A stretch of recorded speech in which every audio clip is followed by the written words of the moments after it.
We are 1 week away from NaNoWriMo, which means it's time to start dreaming big. What do you want your NaNoWriMo to look like? Do you want it to be the most productive month of writing? Do you want to use it to jumpstart your next novel? Are you already working on a novel and are planning on finally finishing that novel during NaNoWriMo? No matter what you're planning for NaNoWriMo, it's time to get your creative juices flowing. My name is Liz Ewan, and welcome to my channel. This month, we're talking all things Preptober. Whenever I'm working on a novel, I like to create a vision board for it. You can go the old-fashioned route with cutouts from magazines, or you can use a tool like Canva to put your vision board together. I recommend pulling together different images that not only represent your novel through people and objects, but also other images that represent what your novel means to you. Go through Pinterest. There is a ton of inspiration there. If you put your vision board together through Canva, you're able to adjust the dimensions so you can turn it into your desktop background. You're going to want your writing inspiration at your fingertips. And what better way to have your inspiration at the ready than to have it as your laptop background? Anytime you open your laptop up for anything, you're automatically flooded with images of what you want to write for NaNoWriMo.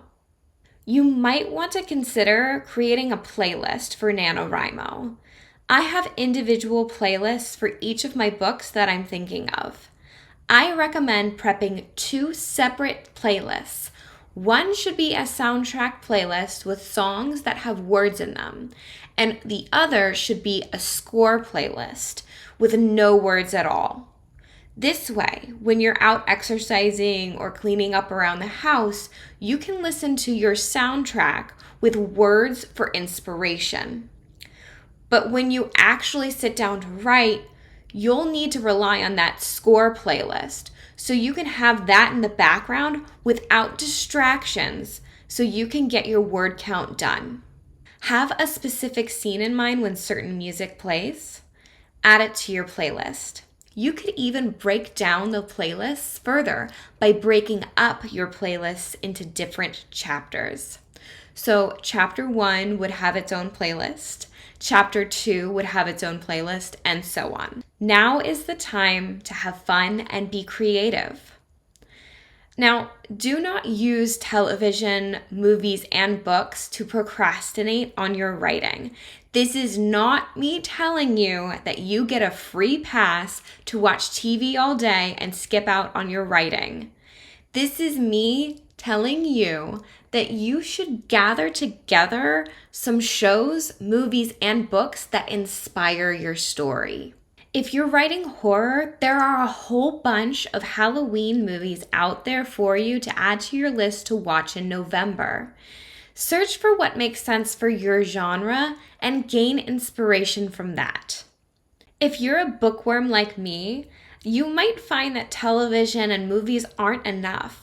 Have a couple of old favorites at the ready for those evenings where you just need to relax and recharge before you have to dive back into writing again.